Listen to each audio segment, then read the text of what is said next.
finishes off in style. A magnificent strike into the crowd.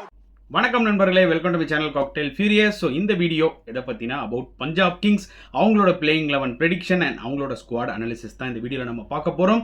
Already வந்து பார்த்தீங்கன்னா at least ஒரு 5 to 6 டீம்ஸோட playing 11 and squad analysis என்னோட சேனலில் வீடியோவாக போட்டிருக்கேன். பார்க்காதவங்க தாராளமாக போய் செக் பண்ணிக்கலாம். ஸோ இந்த வீடியோ முழுக்க about Punjab Kings. So Punjab Kings அப்படின்னு நம்ம எடுத்தானே வந்து பார்த்தீங்கன்னா தூ பஞ்சாபி அந்த சாங் வந்து இந்த 2008 2009லலாம் பயங்கரமாக பரவாயில்ல இருந்துச்சு. இன்னி வரைக்கும் எனக்கு அந்த சைல்ட்ஹுட் மெமரிஸ் இருக்குது. அண்ட் என்ன எனக்கு ஒரு ஃபீல் ஆகுனா இல்லை, பஞ்சாபில் ஒரு கேப்டன் கரெக்டாக உங்களுக்கு அமைய மாட்டேங்கிறான்பா, அதான் பிரச்சனை. ஸோ ஏன்னா நீங்கள் ஓவராலாக எடுத்துக்கோங்களேன், எனக்கு தெரிஞ்சு பஞ்சாபுக்கு பெஸ்ட் கேப்டன்ஸ் அமைஞ்சதுன்னு பார்த்தீங்கன்னா ஸ்டார்டிங்கில் Yuvraj Singh, to some extent Jayawardene, Sangakkara, ஓரளவுக்கு டீம் வந்து பார்த்தீங்கன்னா லைக் செமிஃபைனல்ஸ் வரைக்கும் கொண்டு வருவாங்க. அப்போலாம் வந்து இந்த குவாலிஃபயர்ஸ்ன்னு இருக்காது, ஓரளவுக்கு செமிஃபைனல்ஸ் இருக்கும் அப்படி இப்படின்னு கொண்டு வருவாங்க. அதுக்கப்புறம் ஒரு ஃபேட் ஆச்சு. ஆடம் கில்க்ரிஸ்ட் கேப்டன்ஷிப் பண்ணார். பட் அவர் ஃபேக் எண்ட் ஆஃப் அவர் கெரியர், புரியுதா உங்களுக்கு, கிங்ஸ் 11 பஞ்சாப் தான் அவர் ரிட்டையரும் ஆனார் தரம்ஷாலாவில், ஐ திங்க் ஸோ, இந்த லாஸ்ட் மேட்ச். ஸோ அதுக்கப்புறம் அவரோட பெஸ்ட் அப்போ இல்லை, ஏன்னா லாஸ்ட் மூமெண்ட்டில் இருந்தார். ஸோ அவரால் பெருசாக இம்பாக்டாக கிரியேட் பண்ண முடியல, கேப்டனாகவும் சரி, பிளேயராகவும் சரி. அதுக்கப்புறமும் வந்து பார்த்தீங்கன்னா ஒரு மாதிரி இன்கன்சிஸ்டண்டாக தான் இருந்தது. பெய்லி இருந்தார், அப்புறம் முரளி விஜய் இருந்தார், அப்புறம் 2 வருஷம் அஸ்வின் இருந்தார். புரியுதா உங்களுக்கு, இந்த மாதிரி ஒரு மாதிரி இன்கன்சிஸ்டண்டாக தான் கேப்டன்ஸ் ஆக்சுவலி இருந்திருக்காங்க. டேவிட் மில்லர் இருந்திருக்காரு ஒரு டைமில். அண்ட் இப்போ வந்து பார்த்தீங்கன்னா ஷிக்கர் தவான் வந்து ஆஸ் அ பிளேயராக நீங்கள் ஐபிஎல் எடுத்துக்கிட்டிங்கன்னா மினிமம் 400 ரன்ஸ் இந்த சீசன் அடிப்பாருங்க. அதில் பேச்சே கிடையாது, கன்சிஸ்டண்ட்டாக விளையாடுவார். இப்போ ஐபிஎல்லே நீங்கள் வந்து one of the best openers அப்படின்னு ஆல் டைம்னு எடுத்தீங்கன்னா கண்டிப்பாக அதில் ஷிக்கர் தவான் இருக்காரு. Tons and tons of runs அடிச்சிருக்காரு ஐபிஎல், அதில் கொஸ்டினே கிடையாது. பட் ஆஸ் அ கேப்டனாக அவர் வந்து பெர்ஃபார்ம் அவர் வந்து பார்த்தீங்கன்னா டெலிவர் பண்ணியிருக்காரா அப்படின்னு நீங்கள் கேட்டிங்கன்னா கிடையாதுங்க. ஏன்னா இதுக்கு முன்னாடி அவர் வந்து சன்ரைசர்ஸ் ஹைதராபாத்துக்கும் கேப்டன் பண்ணியிருக்காரு. பட் அந்த அளவுக்கு பெருசாக எஃபெக்டிவாக இருந்தது கிடையாது. அண்ட் பஞ்சாப் கிங்ஸே லாஸ்ட் இயர் வந்து பார்த்தீங்கன்னா ரொம்பவே என்ன சொல்கிறது, ஆர்டினரியாக தான் கேப்டன் பண்ணார். சில டிசிஷன்ஸ்லாம் பேக் ஃபயர் ஆச்சு. லாஸ்ட் ஓவர் ஹர்ப்ரீத் பார் ஸ்பின்னருக்குலாம் கொடுத்தாரு, ஃபாஸ்ட் பவுலர்ஸ்க்கு ஓவர்ஸ் இருக்கும்போது. சில டாக்டிக்கல் மூவ்லாம் நிறையாவே அவருக்கு வந்து பார்த்தீங்கன்னா பேக் ஃபயர் ஆயிருக்கு. ஸோ ஆஸ் அ கேப்டனாக அவர் வந்து எனக்கு தெரிஞ்சு அவர் கேப்டன் மெட்டீரியல் கிடையாதுங்க. திஸ் இஸ் என்னோட ஒரு பாயிண்ட் ஆஃப் வியூ. உங்களோட பாயிண்ட் ஆஃப் வியூ கமெண்ட் செக்ஷனில் போடுங்க. என்னோட பாயிண்ட் ஆஃப் வியூ என்னன்னா, அவர் கேப்டன் மெட்டீரியல் கிடையாது. Is a very good player. As a team பிளேயராக நீங்கள் அவரை நினச்சிங்கன்னா செம பிளேயர், அதில் எந்த ஒரு டவுட்டும் கிடையாது, எஸ்பெஷலி இன் ஐபிஎல். பட் இந்த வருஷமாக அவர் தான் கேப்டன் பண்ண போகிறாரு. கண்டிப்பாக நிறைய சேலஞ்சஸ் இருக்குது, அதில் எந்த ஒரு டவுட்டும் கிடையாது. ஓகே, பஞ்சாப் கிங்ஸ் ஆக்ஷனில் எப்படி போனாங்க? ரொம்பவே சுமாராக தாங்க போனாங்க. அதாவது எஸ், எனக்கு புரிஞ்சுது. அதாவது அவங்களுக்கு ஹர்ஷல் பட்டேல் தேவை, எல்லாமே ஃபைனு, ஓகே, அதெல்லாம் ஓகே. பட் இவ்வளோ கோடி கொடுத்து ஹர்ஷல் பட்டேல் எடுக்கணும், அவ்வளோ ஒர்த்தா அவர் அப்படின்னு நீங்கள் கேட்டிங்கன்னா சத்தியமாக இல்லை. மேபி பர்பிள் கேப்பாக கூட இந்த வருஷம் வரலாம், அது வேறு விஷயம். பட் அவரோட ரீசெண்ட் டைம் ஃபார்ம் எடுத்துக்கிட்டிங்கன்னா நிஜமாகவே ரொம்ப ஆர்டினரியாக தான் இருக்குது. அவரோட ஸ்ட்ரென்த்தே அந்த ஸ்லோ டெலிவரிஸ் தான். பட் அவர் போடுற எல்லா பாலுமே வந்து ஸ்லோ டெலிவரிஸாக மாற ஆரம்பிச்சிது ஒரு ஸ்டேஜில். அண்ட் பேட்ஸ்மேன்ஸ் எல்லாருமே அவர் போடுறதை பிக் பண்ணி அவர் அடின்னு துவைக்க ஆரம்பிச்சிட்டாங்க. அதனாலே வந்து பார்த்தீங்கன்னா ஆர்சிபி விட்டா போதுண்டான்னு சொல்லிட்டு விட்டுட்டாங்க. அண்ட் பஞ்சாப் வந்து பார்த்தீங்கன்னா லைக் அவ்வளோ கோடி கொடுத்து எடுத்துட்டாங்க. ஒரு நல்ல விஷயம் என்னன்னு பார்த்தீங்கன்னா, நம்ம எல்லாரும் அந்த டைமில் என்ன நினச்சோம், ஓகே இவங்க ஹோம் கிரவுண்ட் மொஹாலியில் தான் விளையாட போகிறாங்க. ஸோ மேபி அது வந்து பார்த்தீங்கன்னா ஃப்ளாட் விக்கெட், அந்த அளவுக்கு இந்த ஸ்லோவர் பால்ஸ்க்குலாம் பெருசாக சூட் ஆகாது, தப்பான டிசிஷன் நினச்சோம். பட் அவங்க வந்து பார்த்தீங்கன்னா ஐ திங்க் சண்டிகர் வேறு ஒரு கிரவுண்டில் விளாட்றாங்க இப்போ. ஸோ அந்த பிச் வந்து கொஞ்சம் ஒரு மாதிரி பேட்டிங் ஓரியன்ட் ப்ளஸ் கொஞ்சம் ஸ்லோவாக இருக்குன்ற மாதிரி தான் பேசுகிறாங்க. ஸோ மேபி ஹர்ஷல் பட்டேல் எஃபெக்டிவாக இருக்க வாய்ப்புகள் நிறைய இருக்குது. ஸோ இப்படின்னா ஓகே ஃபைன், அவங்க எடுத்த செலெக்ஷன். பட் ஸ்டில் அவர் அவ்வளோ கோடி போனது வந்து பார்த்தீங்கன்னா டூ மச்சுன்னு தான்ன்றது நிறைய பேருக்கு தெரிஞ்சுது. எனக்கும் அதே தான் ஃபீல் ஆச்சு. ஸோ மற்றபடி பார்த்தீங்கன்னா அவங்க வந்து பெருசாக ஏதாவது ஒரு ஸ்ட்ராட்டஜி இல்லாமல் தான் எப்போவுமே பஞ்சாப் வருவாங்க ஆக்ஷனில். எந்த ஒரு பிளேயர் எடுத்தாலும் உடனே தூக்கிடுவாங்க, ஓகேங்களா. அது பிரீத்தி சிந்தாவாக இருக்கட்டும், அவங்க கூட இருக்கிறவராக இருக்கட்டும், அந்த வட்டாரமே வந்து பார்த்தீங்கன்னா இந்த பிளேயருக்கு தான் வந்து எடுக்கணும்னு வரமாட்டாங்க. நீங்கள் நல்லா பார்த்துக்கோங்க, இதே சர்டன் டீம்ஸ், சென்னை சூப்பர் கிங்ஸாக இருக்கட்டும், மும்பையாக இருக்கட்டும், கேகேஆராக இருக்கட்டும், டு எக்ஸ்டென்ட் ஆர்சிபியாக இருக்கட்டும், அவங்களாம் ஒரு குறிப்பிட்ட பிளேஸ் மைண்டில் வச்சுட்டு தான் வருவாங்க. புரியுதா அவங்களுக்கு, எடுக்கணும்னு சொல்லிட்டு. இவங்க மிஸ் ஆனாங்கன்னா இவங்களை எடுக்கணும் அப்படின்னு.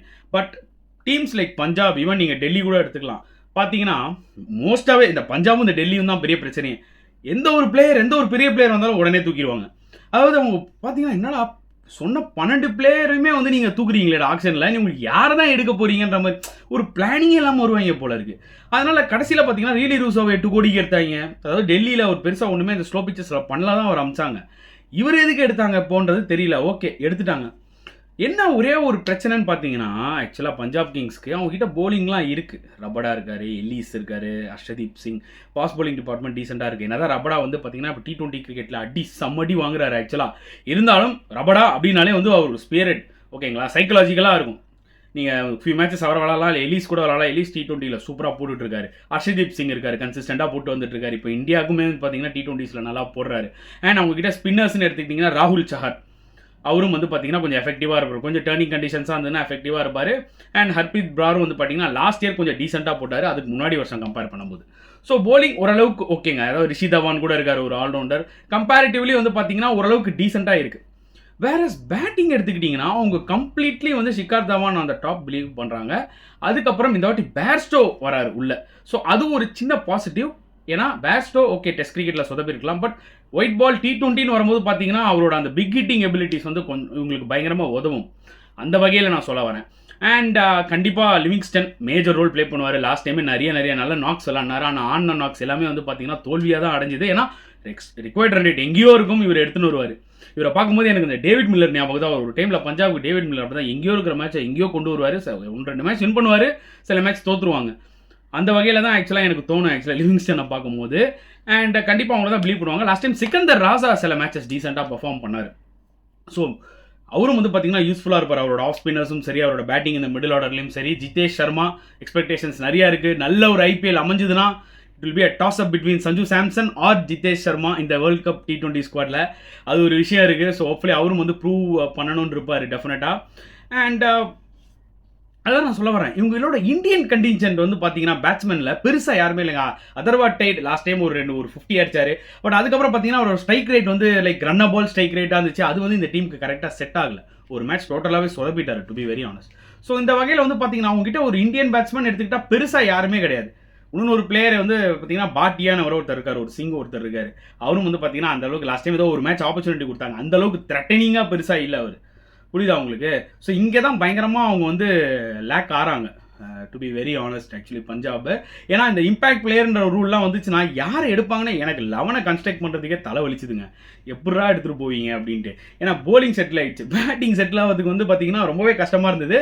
ஏன்னா நான் என்ன நினச்சேன்னா ஹர்ஷதீப் சிங்கோட லைக் எலிஸ் அண்ட் ரபடா 2 பேருமே இறக்கி விட்டு ஒரு போலிங் அட்லீஸ்ட் ஸ்ட்ராங் படுத்துங்கடா அப்படின்ற மாதிரி நினச்சா என்ன ஒரு ப்ராப்ளம் ஆகுதுன்னு பார்த்தீங்கன்னா, அதாவது அவங்க போலிங் லைனப்பில் ஒரு ஸ்பின்னர் இருக்காங்க. அதாவது அந்த 5th bowler தான் அடி வாங்குவாங்க. அங்கே தான் ஹர்ப்ரீத் பிரார் இல்லை ஏதாவது ஒரு லிவிங்ஸ்டன் போடுவார், இல்லை என்ன சொல்கிறது ராசா போடலாம். ஸோ அவங்ககிட்ட ஆப்ஷன்ஸ் இருக்குது. அந்த 5th bowler அடி வாங்கினாலும் பரவாயில்ல, பட் அட்லீஸ்ட் அவங்களுக்கு ஒரு ஆப்ஷன்ஸ் இருக்குது, ஆளுக்கு ஒரு ஓவர் கொடுக்க. வேறு ரபடா எலிஸ் 2 பேர் சேர்ந்து விளாடும் போது அவங்களுக்கு இன்னுமே கொஞ்சம் எஃபெக்டிவாக இருக்கும். பட் அவங்க பேட்டிங் அடி வாங்கும். நீங்கள் சிக்கந்தர் ராசா விளாட்ற மாதிரி தான் இருக்குது சுச்சுவேஷன். நீங்கள் சிக்கந்தர் ராசா விளாடலன்னா பேட்டிங் அடி வாங்கும். அங்கே நீங்கள் வந்து இந்தியன் டொமஸ்டிக் பிளேயர்ஸ் யாராக இருக்காங்கன்னு பார்த்து நீங்கள் எடுத்திங்கன்னா சில ஆல்ரவுண்டர்ஸ் எடுத்திருக்காங்க. சஷாங்க் சிங்னு ஒருத்தர் இருக்கார். அண்ட் இன்னொரு பிளேயர், அவர் பேர் எனக்கு சரியாக ஞாபகம் வரல, நான் சொல்கிறேன். அவங்களாம் டொமஸ்டிக் பிளேயர்ஸில் ஒரு 2-3 பேர் இருக்காங்க. பட் எந்த அளவுக்கு அவங்க விளாடுவாங்க, இன்னும் ஆப்பர்ச்சுனிட்டி கொடுக்கணும். இல்லைனா பார்த்தீங்கன்னா இந்த டீம் பொறுத்தவரைக்கும் கொஞ்சம் வீக்காக தான் இருக்குது. மிடில் ஆர்டர் எடுத்துக்கிட்டிங்கன்னா கொஞ்சம் வீக்காக தான் இருக்குது. எஸ், எஸ்பெஷலி அவங்க போலிங் கொஞ்சம் டீசெண்டாக இருக்குது தவிர, பட் மிடில் ஆர்டர் கொஞ்சம் வீக்காக தான் இருக்குது. அண்ட் அவங்க கேப்டன் ஷிகர் தவான் அந்த அளவுக்கு ஒரு எஃபெக்டிவாக இருப்பார் ஆஸ் அ கேப்டனான்றதும் பார்த்தீங்கன்னா அதுவும் ஒரு மைனஸ் இருக்குது. என்னன்னா இந்த பஞ்சாப் கிங்ஸ் கிட்ட சில டைம்ஸில் வந்து சில டேஞ்சரஸ் பிளேயர்ஸ்லாம் எப்போவுமே இருப்பாங்க. லைக் இப்போ வரைக்குமே பார்த்தீங்கன்னா Bairstow, Livingstone highly dangerous player. புரியுதா உங்களுக்கு?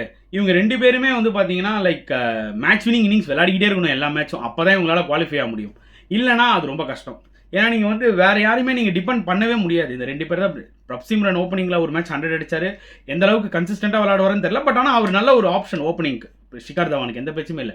ஷிகர் தவானே வந்து கன்சிஸ்டண்ட்டாக விளையாடுவார். பட் அன்ஃபார்ச்சுனேட்லி வந்து பார்த்தீங்கன்னா முக்கியமான மேட்ச்னு ஒன்று வரும், இந்த மேட்ச் பஞ்சாப் வின் பண்ணணும் அப்படின்னு வரும்போது பார்த்தீங்கன்னா சொதப்பிருப்பார். இந்த மாதிரி நிறைய பண்ணியிருக்காரு அவர். சன்ரைசர்ஸ்லேருந்தே கன்சிஸ்டண்ட்டாக விளையாடக்கூடிய ஆள் அந்த நாக் அவுட்டோ இல்லை இம்பார்ட்டன்ட் வர மேட்ச் வந்து பார்த்தீங்கன்னா ஏர்லியராக அவுட் ஆயிடுவார்.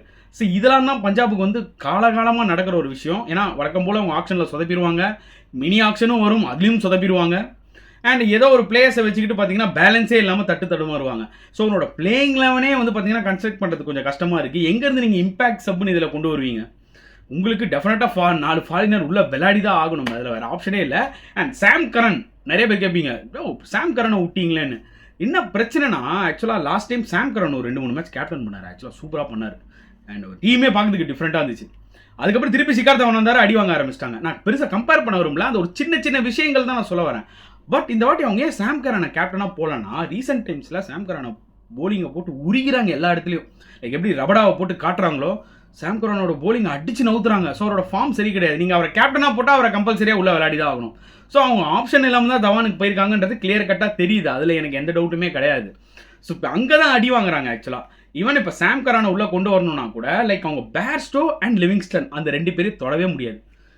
மற்ற எல்லாமே பார்த்தீங்கன்னா லைக் மற்ற ஃபாரினர்ஸ் யாருன்னு எடுத்தீங்கன்னா எலிஸ் இல்லை ரபடா யாரா ஒருத்தரை நீங்கள் விளையாடி தான் ஆகணும். ஸோ ஒரு ஸ்பாட்டு தான் இருக்குது. அங்கே உனக்கு சிக்கந்தர் ராசா வச்சுன்னா உனக்கு பேட்டிங் ஸ்ட்ராங்காக இருக்கும். புரியுதா உங்களுக்கு? வேற யாரை நீங்கள் போலரை ரீப்ளேஸ் பண்ணிங்கன்னா அடி வாங்குவீங்க பேட்டிங்கில். ஸோ இது ஒரு இஷ்யூவாக இருக்குது ஆக்சுவலி பஞ்சாபுக்கு. இது என்ன பண்ணுவாங்க, எப்படி கவுண்டர் பண்ணுவாங்கன்னு எனக்கு தெரியல. அண்ட் ஓவராலாக அவங்களோட ஸ்குவாடை முதல்ல பார்க்கலாம். ஏன்னா நிறைய பேருக்கு பஞ்சாப்லாம் வந்து என்னத்த ஸ்குவாட் எடுத்திருக்காங்கன்றதே தெரியாது.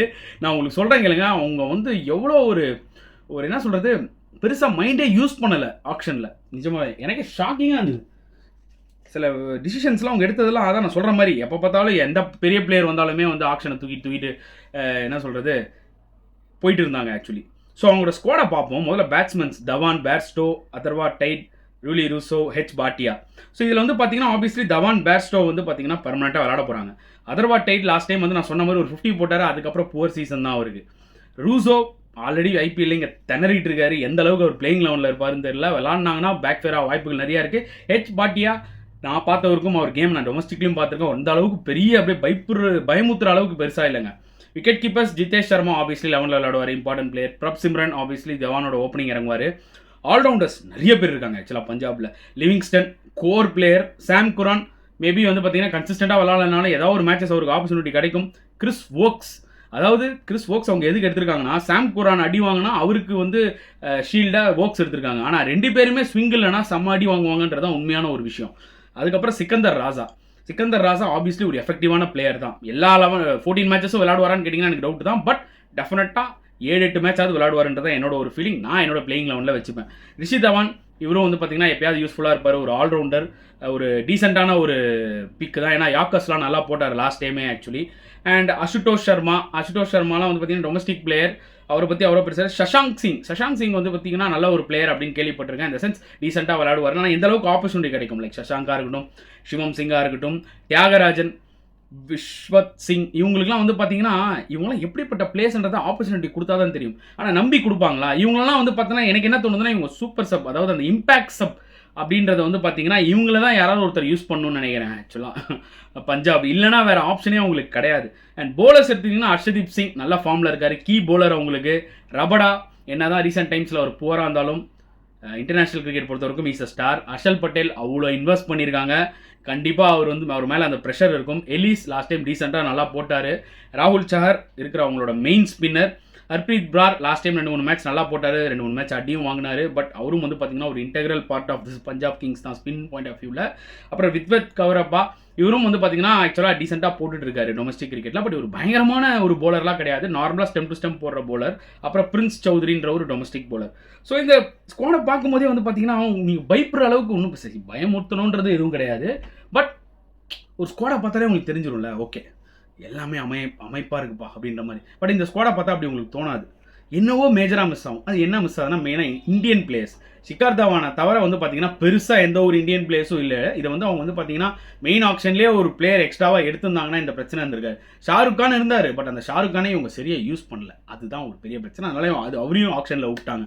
ஸோ இப்போ வந்து பார்த்தீங்கன்னா லைக் பிளேயர்ஸ்க்கு திண்டாடுற மாதிரி தெரியுது. ஆக்சுவலாக இந்தியன் பிளேயர்ஸ் திண்டாடுற மாதிரி தெரியுது பஞ்சாப் கிங்ஸு. ஸோ இவங்களோட 11 என்னவா இருக்கும் அப்படின்னு நீங்கள் கேட்டிங்கன்னா ஆப்வியஸ்லி ஷிகர் தவான் அண்ட் பிரப் சிம்ரன் இவங்க 2 பேர் தான் ஓப்பன் பண்ணணும். நம்பர் 3 பேஸ்டோ ரொம்ப கீ பிளேயர். இவரை நம்பி தான் இருக்கிறாங்க. இவரும் லிவிங்ஸ்டன் ஆப்வியஸ்லி. Number 4 Livingstone. ஏன்னா அவரோட பெஸ்ட் பிளேயரே அவங்க பார்த்தீங்கன்னா பேஸ்டோ லிவிங்ஸ்டன். அவங்க வந்து 3 and 4 விளாட்றதுல தான் வந்து பார்த்தீங்கன்னா நல்லது ஆக்சுவலி பஞ்சாபுக்கு. ஏன்னா அவங்க எவ்வளோ ரன்ஸ் அடித்து பஞ்சாபுக்கு ஹெல்ப் பண்ணுறாங்களோ அப்போ தான் அவங்களால வின்னிங்ன்ற ஒரு பொசிஷனுக்கு போக முடியும். அண்ட் நம்பர் 5 இங்கே தான் வந்து பார்த்தீங்கன்னா ஒரு பெரிய பிரச்சனைங்க. இவங்ககிட்ட வந்து ஆப்வியஸ்லி பேட்டிங் போக போக இந்தியன் பிளேயர்ஸ் பெருசாக யாரும் இல்லை. அதாவது ஷிகர் தவான், பிரப் சிம்ரன் அப்புறம் இந்தியன் பிளேயர் யாரும் தெரில. ஸோ நம்பர் 5 வந்து பார்த்தீங்கன்னா பேட்டிங் ஸ்ட்ராங் பண்ணணும்னா டெஃபினட்டாக சிக்கந்தர் ராசாவை இவங்க விளையாடி தான் ஆகணும். என்னோட 11ல் கண்டிப்பாக நான் சிக்கந்தர் ராசா நம்பர் 5ல் வச்சிருவேன். நம்பர் 6 கண்டிப்பாக ஜிதேஷ் சர்மா. அதில் பேச்சே கிடையாது. ஏன்னா நீங்கள் டீமை ஓவராலாக பாயிண்ட் ஆஃப் வியூ எடுத்துக்கிட்டீங்கன்னு வச்சுக்கோங்களேன், ஜிதேஷ் சர்மா வந்து இந்த வாட்டி லாஸ்ட் டைம் விட ஒரு ஸ்டெப் ஃபர்தராக தான் இறங்கி வந்து விளாட்ற மாதிரி இருக்குது. ஏன்னா டீமோட காம்பசிஷன் அந்த மாதிரி இருக்குது, வேறு ஆப்ஷனே கிடையாது. அண்ட் நம்பர் 7 நான் டெஃபினட்டாக வந்து பார்த்தீங்கன்னா ஹர்ப்ரீத் பிரார் அவர் விளையாடுவேன். அவர் வந்து not only left arm spinner, he can also hit long sixes. So அவரும் வந்து பார்த்தீங்கன்னா ரீசெண்டாக டொமஸ்டிக் கிரிக்கெட்டில் நல்லா விளையாடிட்டு இருக்காரு. நம்பர் 8 ஹர்ஷல் பட்டேல். ஏன்னா அவ்வளோ இன்வெஸ்ட் பண்ணியிருக்காங்க, அவர் போலிங்காக தான் மெயினாக இன்வெஸ்ட் பண்ணாங்க, பட் அவர் பேட்டிங்லேயும் கொஞ்சம் காட்ட முடியும். And number 9 either Rabada or Ellis. இனிஷியலாக நான் வந்து ரபடாவோட தான் ஸ்டார்ட் பண்ணுவேன், ஏன்னா இந்த இன்டர்நேஷனல் எக்ஸ்பீரியன்ஸ் அவருக்கு இருக்குது. நம்பி அவர் இனிஷியலாக ரபடாவோட தான் போகிறது பெட்டர்னு எனக்கு தோணுது. நம்பர் 10 ராகுல் சஹர். ஸோ ராகுல் சஹர் வந்து பார்த்தீங்கன்னா அவருக்கும் அந்த ஹிட்டிங் எபிலிட்டிஸ் இருக்குது. And number 11 Harshdeep Singh. So இதுதான் என்னோட ஒரு பிளேயிங் 11. மேக்ஸிமம் நான் வந்து யோசிச்சு வந்து டீம் காம்போசிஷனை ஓவராலாக பார்த்து பேட்டிங் ஒரு பக்கம் ஸ்ட்ராங் படுத்தணும், போலிங் ஒரு பக்கம் ஸ்ட்ராங் படுத்தணும்னு பார்க்கும்போது என்னால் இதுதான் பெஸ்ட் 11 கொடுக்க முடிஞ்சுது. ஸோ நீங்கள் என்ன நினைக்கிறீங்க, உங்களோட 11 என்ன பஞ்சாப் கிங்ஸோட பிளேயிங் 11ன்றதை தாராளமாக நீங்கள் கமெண்ட் செக்ஷனில் போடலாம். அண்ட் இந்த வீடியோ பிடிச்சிருந்தா லைக் பண்ணுங்கள், ஷேர் பண்ணுங்கள், முடிஞ்சால் சப்ஸ்கிரைப் பண்ணுங்கள். ஸோ நெக்ஸ்ட் வீடியோவில் பார்க்கலாம் ஃப்ரெண்ட்ஸ். அன்டில் தென் பாய்.